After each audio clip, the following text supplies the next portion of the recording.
Oi, gente, tudo bem com vocês? Gente, espero, que esteja tudo bem aí com vocês na quarentena, que quem esteja fazendo isolamento, quem possa fazer isolamento, esteja fazendo. Queria começar pedindo desculpas porque de fato não estou conseguindo postar os vídeos com a frequência que eu postava antes, porque a gente está aí imerso no caos e é difícil às vezes elaborar tudo isso e juntar as ideias e, enfim, e pensar no que trazer de discussão para vocês.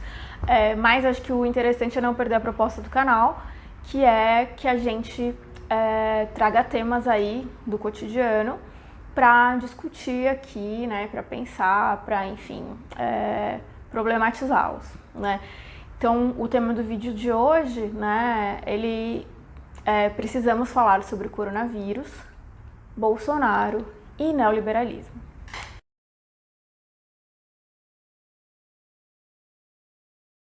Gente, eu vou começar o vídeo explicando, para quem não sabe, de uma maneira bastante simples e alguns pontos específicos que tem relação com a discussão que a gente vai propor aqui, que é o neoliberalismo. O neoliberalismo, ele é uma corrente filosófica econômica e ele vai ter aí algumas características. Primeira coisa do neoliberalismo, ele vai pregar aí uma ideia de Estado mínimo. O que é Estado mínimo? É a menor participação do Estado, Então a gente vai ter aí uma menor participação do Estado na economia, e aí quem vai substituir o Estado nessa participação econômica? Os setores privados.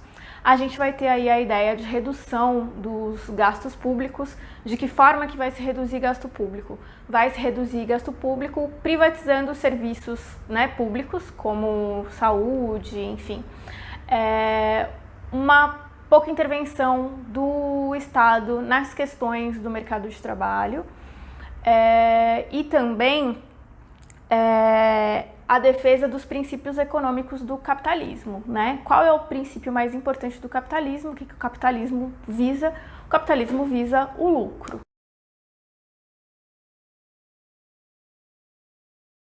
E aí, gente, quais são os problemas do neoliberalismo em tempos de pandemia? A primeira coisa, como eu disse para vocês, o neoliberalismo ele vai defender aí os princípios do capitalismo, sendo o maior princípio do capitalismo a questão do lucro. Então ele vai defender o lucro acima de qualquer coisa, inclusive da vida. Então o neoliberalismo ele vai fazer uma mercantilização da vida.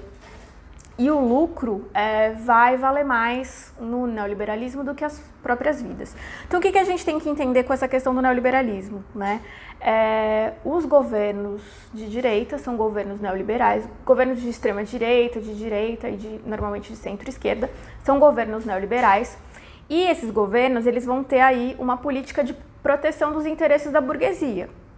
Então, os neoliberais, eles estão aí 100% submetidos aos interesses econômicos do país, Eu falei para vocês que o neoliberalismo, ele vai partir de uma ideia de um Estado mínimo.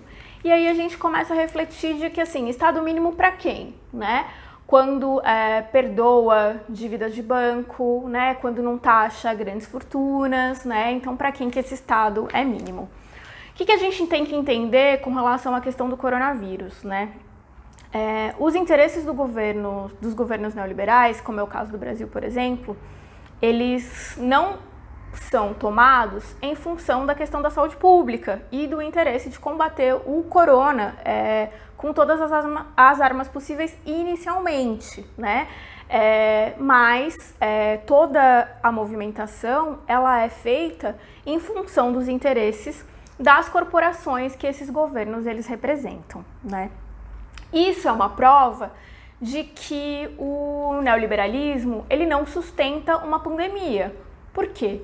Porque quando você tem a pandemia, você precisa cada vez mais da intervenção do Estado, A gente está vendo aí, primeira coisa, quando acontece alguma crise, então assim, primeiro cenário de crise que se apresenta, a burguesia já vai recorrer ao Estado para salvar a economia, Então, esse Estado não era mínimo, E aí a burguesia recorre para salvar a economia. Um segundo ponto é que o neoliberalismo ele vai criar barreiras assim extremamente importantes, né, para garantir políticas públicas que garantam aí que a gente sustente a guerra contra o coronavírus, né? Um exemplo disso é a questão do investimento em saúde. A gente teve aí que inicialmente chamava PEC da Morte, a emenda constitucional 95, que foi aprovada, que ela vai congelar os investimentos nas áreas sociais por 20 anos. Isso quer dizer que o SUS, especificamente, né, que hoje a gente está precisando muito dele por conta dessa pandemia, ele perdeu aí, durante esse pequeno tempo, né, de aprovação da emenda constitucional, 20 bilhões de reais, né? E agora está tendo todo um movimento aí do Conselho Nacional de Saúde para reivindicar a revogação dessa emenda constitucional, né? Porque como você não vai aumentar, como essa emenda constitucional prevê que você não pode aumentar, que você não pode ter um aumento dos investimentos nas áreas sociais, e aí a gente inclui saúde, pelos próximos 20 anos, né? Em tempos de pandemia, a gente precisa cada vez mais investir e injetar dinheiro aí no SUS, né? Uma coisa importante para a gente entender, gente, nesse contexto mundial de coronavírus, e aí isso vai reforçar essa questão, né? Essa ideia aí de que o neoliberalismo, ele não é interessante, ele não auxilia, muito pelo contrário, ele só atrapalha em tempos de pandemia, que os países anti-neoliberais foram os países que conseguiram aí, que revelaram, que se mostraram com uma maior capacidade de combater o coronavírus, né? A gente tem a China aí como um grande exemplo. E por que isso, né? Porque nesses governos a intervenção do Estado ela foi muito rápida e já foi garantindo aí medidas de restrição aos movimentos, então foi viabilizando o isolamento, e aí viabilizando o isolamento de que forma, né? Garantindo direitos dos trabalhadores, então os trabalhadores não podiam ser demitidos, garantindo o pagamento de contas, né? Para que os trabalhadores tivessem aí uma certa tranquilidade. Então a diferença desses países antineoliberais é que eles acabaram, ao invés de entregar, né, o dinheiro nas mãos das grandes corporações, né, enfim, eles entregaram os dinheiros na mão do povo, né.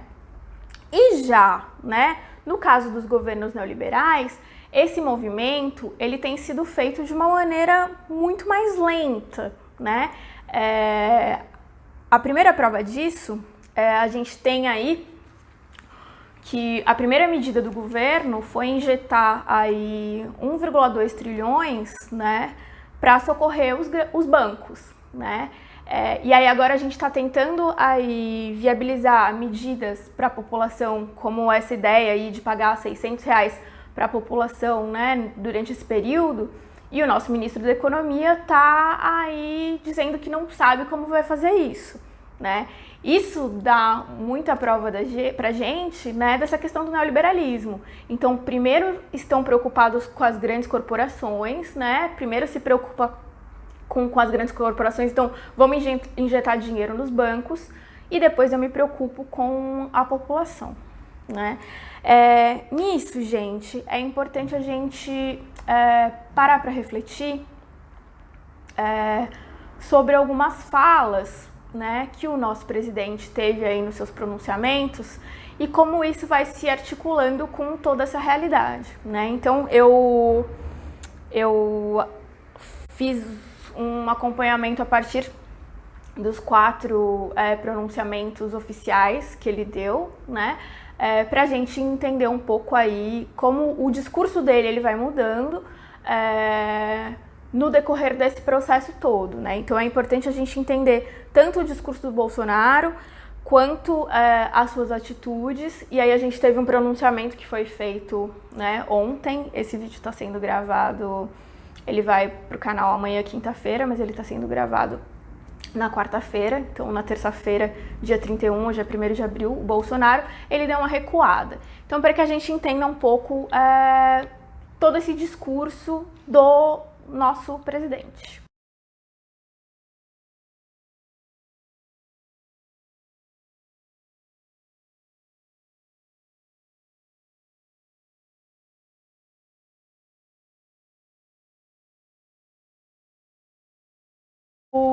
No dia 6/3, né, o Bolsonaro ele deu acho que a gente ainda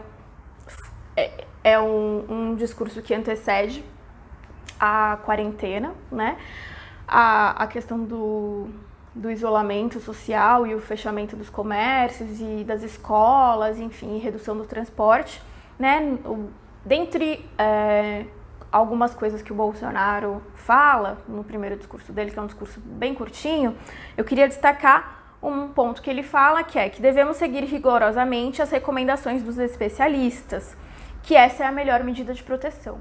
Então, a primeira fala do Bolsonaro com relação ao corona, né, a essa pandemia, ok, gente, vamos seguir aí rigorosamente, vamos fazer aí o que os especialistas estão mandando, né?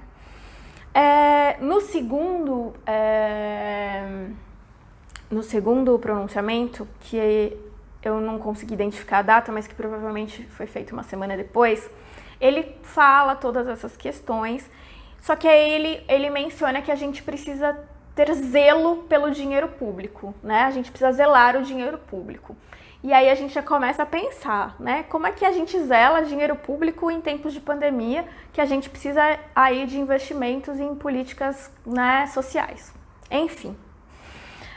Mas até aí, ok, né? Nesse momento aí ainda não tinha também começado as grandes restrições.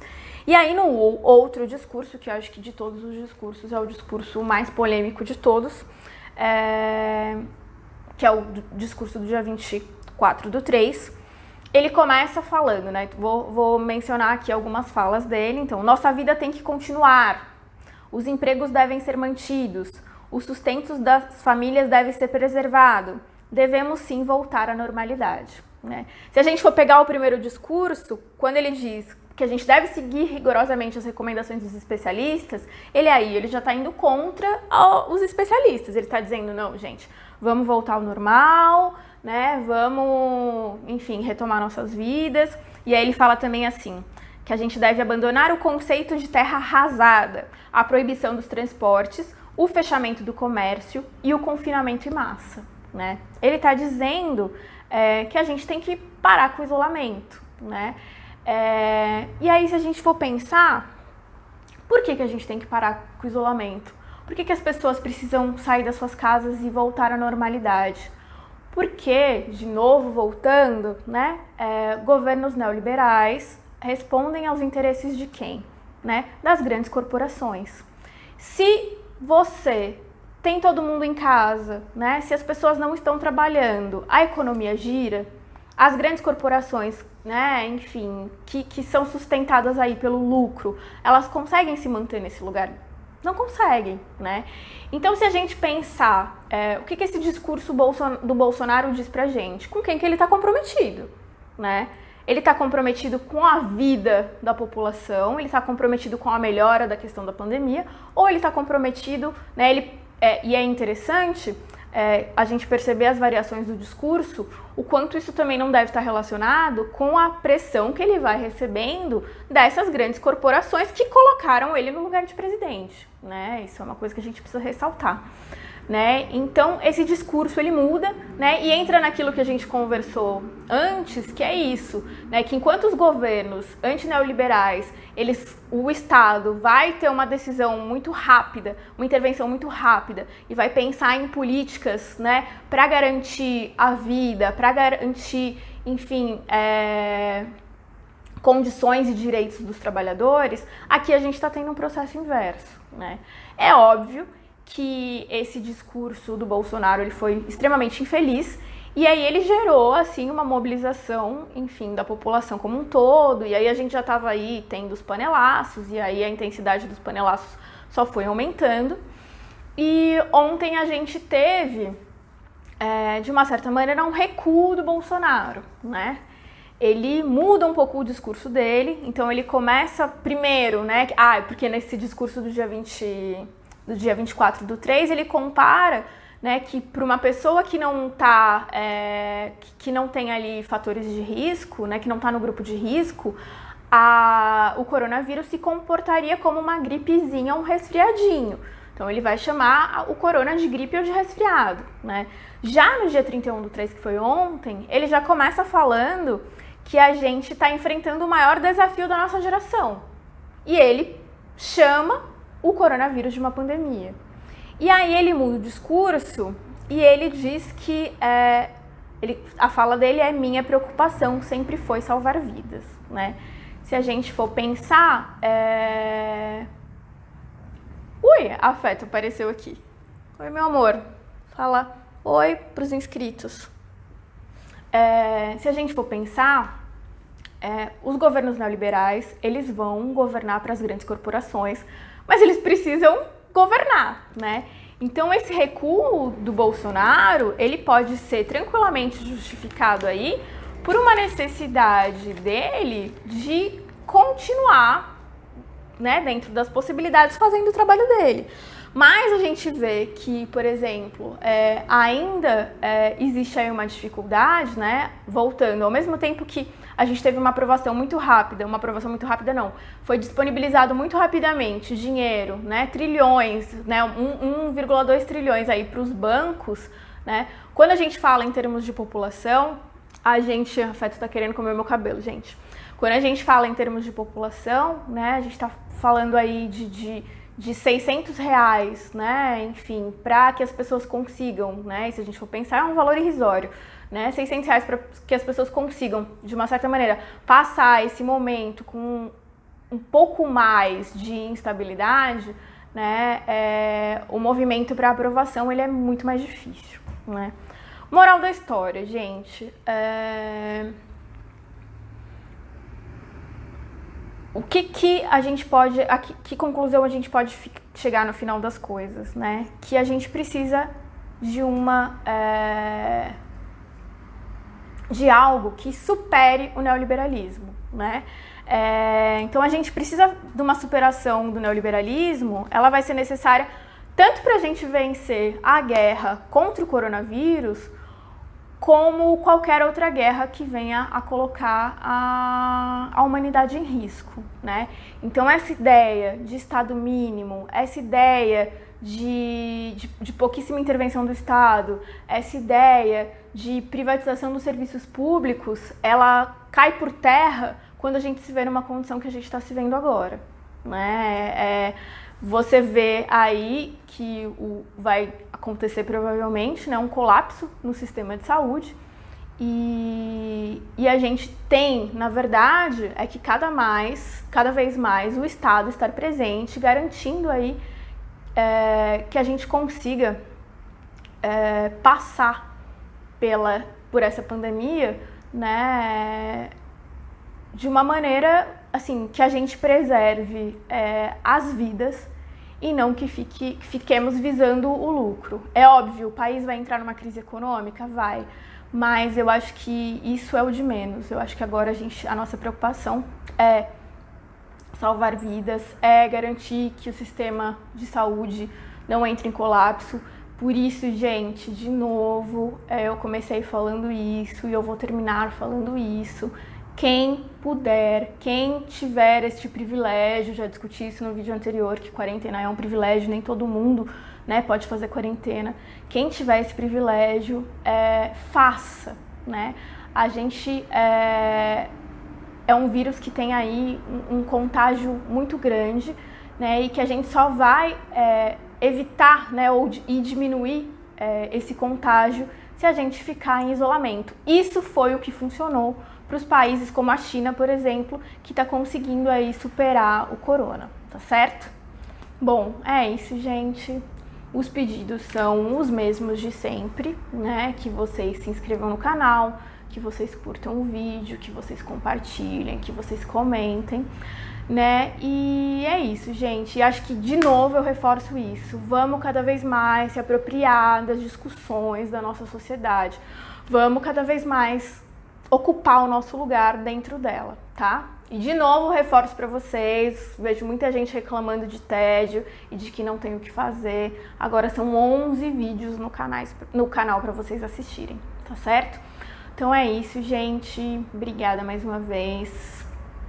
Que o afeto siga nos afetando, né? Agora de uma maneira diferente. A gente tá tendo que reinventar maneiras de nos afetarmos. E é isso, gente. Tamo junto, né? De outras formas, mas seguimos aqui, tá bom? Beijos e muito obrigada.